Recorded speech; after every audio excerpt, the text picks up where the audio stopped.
Well, last Friday, Madison High School held its annual winter outing, and our Miss Brooks, who teaches English at Madison, was one of those scheduled to attend.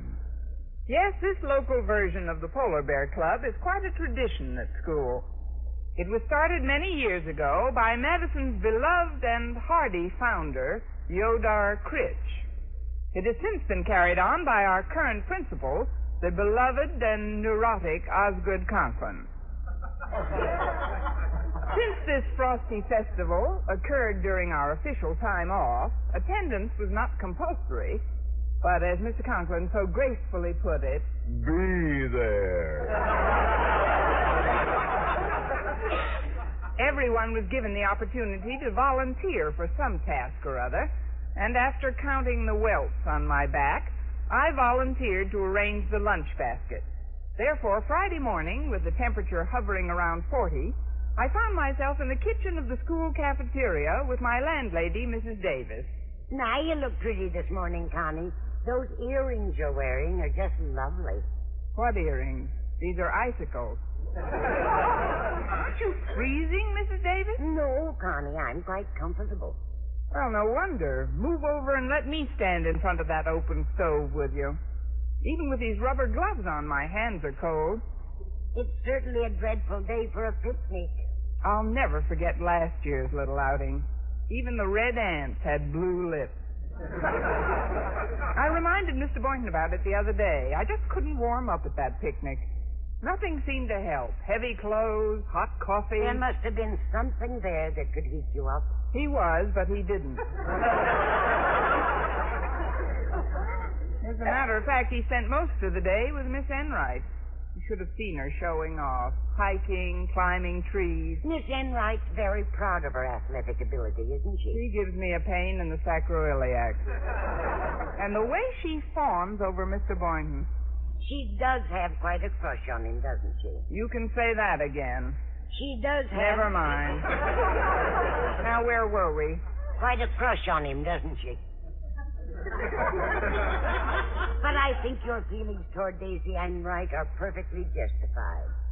She's a conniving, ruthless, brazenly flirtatious cat, Connie.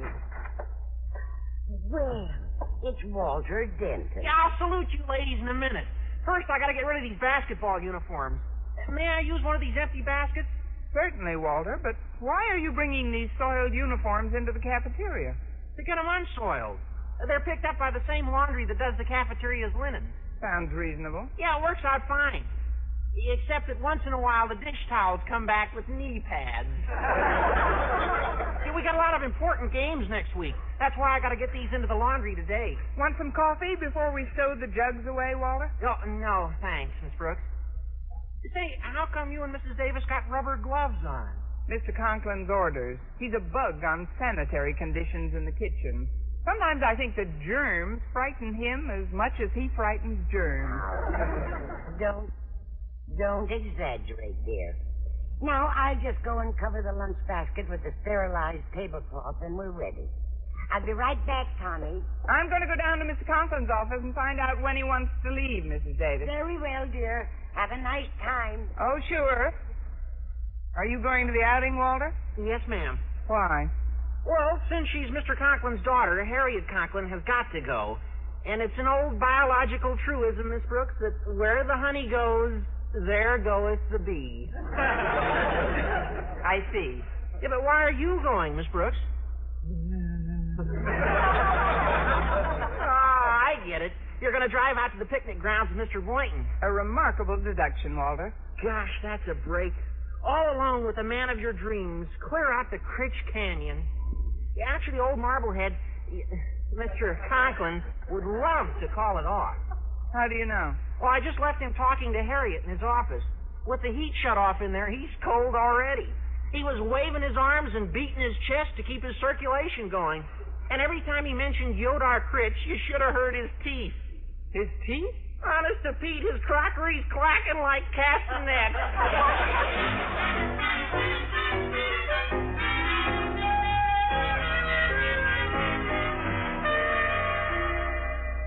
Oh, of all the ridiculous. Yodar Critch, indeed. What did you say, Daddy? I don't usually chew my cabbage twice, Harriet. But if you must know, I merely said, it's freezing in here. It's very hard to understand you, Daddy. Are you really that cold? No, not at all, Harriet. I'm only thumping my dentures together to sharpen them. But don't you want to go to the outing, Daddy? No, I don't want to go to the outing, Daddy. The last time I frolicked in that deep freeze we call Critch Canyon, it took me a week to defrost my arteries. But the temperature is only in the low 40s, Daddy. How can you stand there and shiver like that? I study nights. Oh, what's the use? It can't be much worse out there than it is in this office. Every time that blasted door opens, it sets me off on another spasm of chills. I'm awfully sorry, Daddy. Maybe you should... I'll get it.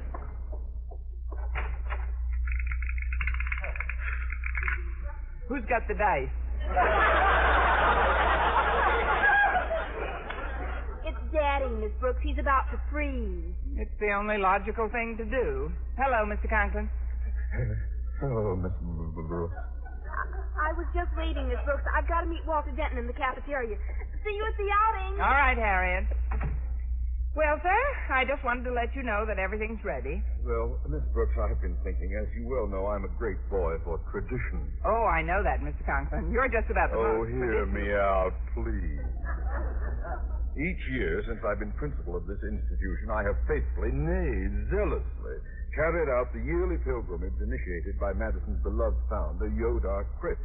But in view of the present unseemly weather, I'd give anything to chicken out. I'm afraid it's too late now, Mr. Conklin. I've heard that several members of the board expect to be there. Oh, well, if we must, we must. Now tell me, Miss Brooks, was the food prepared according to my hygienic standards? Oh, yes, indeed. I made most of the sandwiches with my own feet. I mean, my own gloved hand. In fact, I'd better get back and help Mr. Boynton load them into his car right now. Very well, Miss Brooks. You're dismissed. Aye, aye, sir.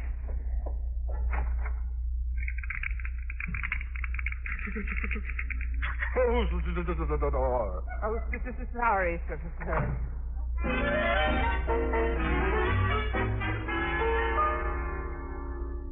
Where's the tablecloth that was on the sandwich basket, Walter? Oh, I used it to cover the basketball uniforms that are going to the laundry, Harriet.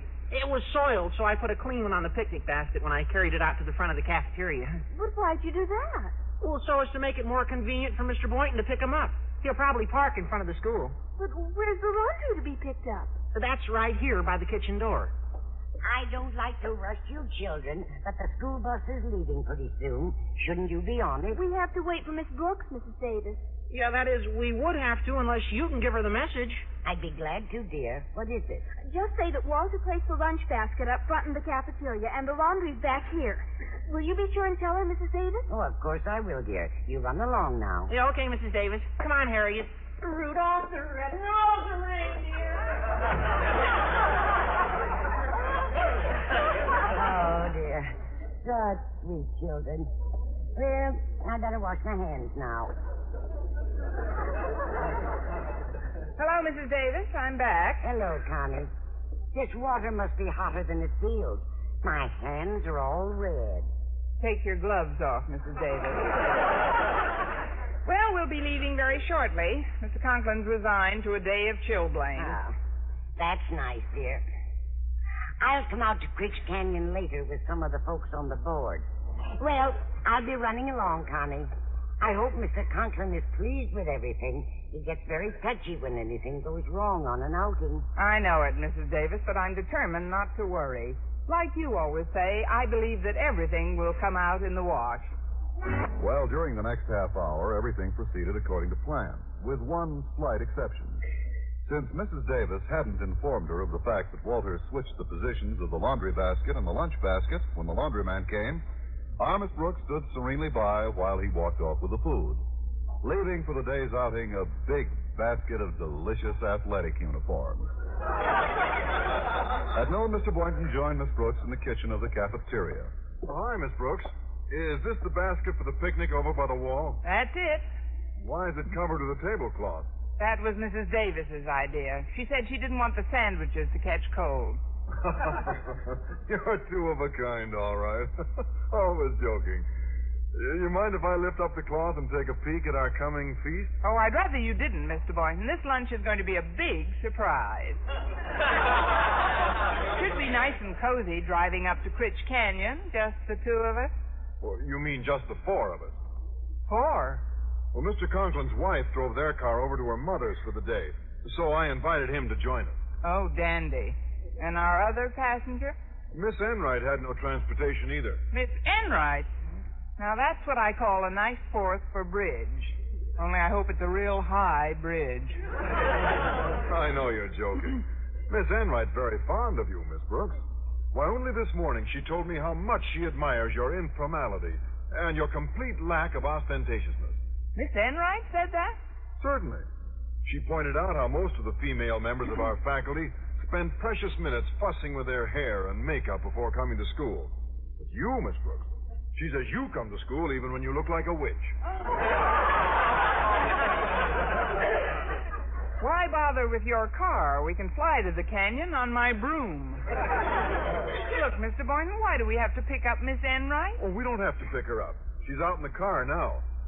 She's planned several interesting athletic events for the outing. Tug of war, a potato sack race, three-legged sprints, all sorts of games and contests. Well, Mr. Boynton, didn't want you to get lonesome in this great big kitchen all by yourself. But Miss Enright, Miss Brooks is here. Well, that's what I mean. Oh, how are you, darling? Hi. I see you're all dressed for the potato sack race.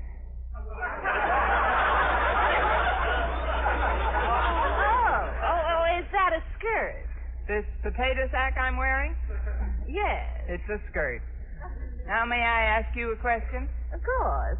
When are you going to pull the ripcord and bail out of that thing you're wearing? Oh, she's just a doll, Mr. Boynton. A great, big, cuddly rag doll. Oh, really, you're so amusing this morning, darling, aren't you? Playful as a kitten. Yes, Mother. Well, if you'll excuse me, I'd better load the basket into my car, ladies. Want some assistance, Mr. Boynton? No, I think I can handle it all right. I'll just get this side with one hand, this side with the other. Is it heavy, Mr. Boynton? Heavy. Feels like a bag of wet laundry. I'll be back in a few minutes and we can lock up and leave. Do hurry, dear Mr. Boynton. Well, Miss Brooks, now that we're alone, we can be honest with one another. Tell me, have you been invited to the Yodar Critch ceremonies in the gym tonight? Not yet, Miss Enright. Mr. Conklin's being very choosy with his invitations. Yes, I know. Of course, he's already invited me. And under the circumstances, I don't believe it'll be any trick at all for me to persuade Mr. Conklin to let me bring a certain male biology teacher along with me. Do you see what I'm getting at? I should. You've been trying to get at him for over 6 years. But frankly, I don't think it'll be any trick at all for Mr. Boynton to reject your proposal, Miss Enright. Me? Rejected? Oh, come now, Daisy. You've been turned down more often than a bedspread.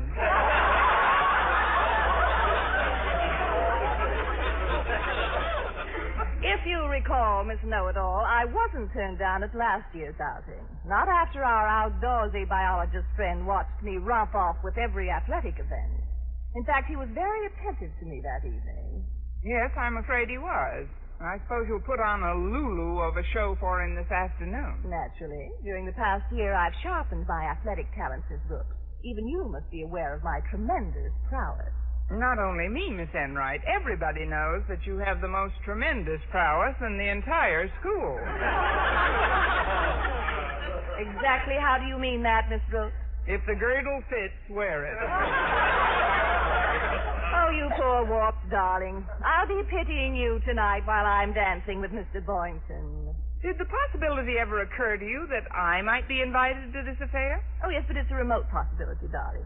Frankly, I don't think you stand a chance. Well, maybe that's better for both of us. By not sharing the same dance floor, I might well be saved from a manslaughter rap.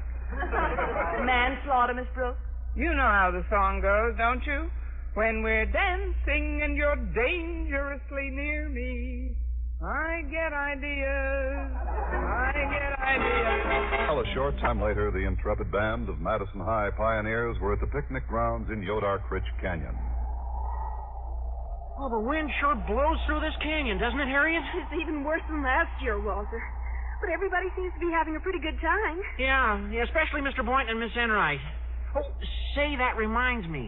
He told me he was running short of guinea pigs in his lab, so he brought a mousetrap along to try and catch a field mouse or two. He told me to be sure and set it for him before he entered the next contest. Where is the trap? Yeah, Miss Brooks is keeping it for him. Miss Brooks? At least she got custody of the mousetrap. Come on, she's right over there by the fire. Hi, Miss Brooks. Oh, hello, Walter. Harriet? Mr. Boynton wants his trap set now, Miss Brooks, so if you... I set the trap already, Walter. Tell Mr. Boynton he can forget about it. Okay, Miss Brooks, thanks. Oh, I see you've got the old lunch basket handy. Want me to take the tablecloth off for you? No, Walter, we're not to touch anything until the members of the board arrive. Well, I wish they'd hurry. I'm starved. And it sure is cold out here. Hey, look over there. Somebody built a snowman. That's your father. He's formed some mighty attractive icicles today. He's been a very good sport so far. For him. He's even won a couple of the contests. Of course, Miss Enright sweeping most of the ladies' events. Oh, wait a minute. There she goes again. It's another race, and she's leading. Come on, Miss Enright! She did it! Miss Enright won the potato sack race. Naturally, her sack was fixed. Fixed? That's right. I fixed it myself. How did you fix her sack? Where do you think I set the mousetrap?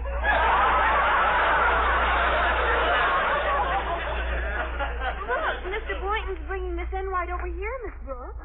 Just rest on my shoulder, Miss Enright. Easy now, easy. Oh, thank you, Mr. Boynton. So, Miss Brooks, you deliberately planted that trap in my sack. Why, Miss Enright, how can you even think such an obviously accurate thought? The clamp caused some minor surface injuries when it descended. However, there are no broken bones. Well, don't blame me. You should have brought a bigger trap. Honey, I'm here. Oh, hello, Mrs. Davis. Did you come down with the board members? Yes, dear. They're still piling out of the car, but I thought I'd come on ahead and help you unpack the lunch. Yeah, I'll lend a hand if you want me to. And I'll go tell Daddy we're just about ready to begin eating. Oh, before we do anything else, Connie, there's something I forgot to tell you at school today. What's that, Mrs. Davis? Yes, that Walter switched the lunch basket to the front of the cafeteria and left the laundry by the back door. What? But the stuff at the back door is what Mr. Boynton brought with us. Holy cow, then the only things in this basket are uniforms. What a charming dilemma. And I wanted to wangle an invitation to the dance tonight. Uh-oh. Hello, Mr. Conklin. Well, now that everyone's arrived, let's get set up for the meal of a lifetime. Mr. Conklin, We can talk later. I'll just lift off this tablecloth. There we are.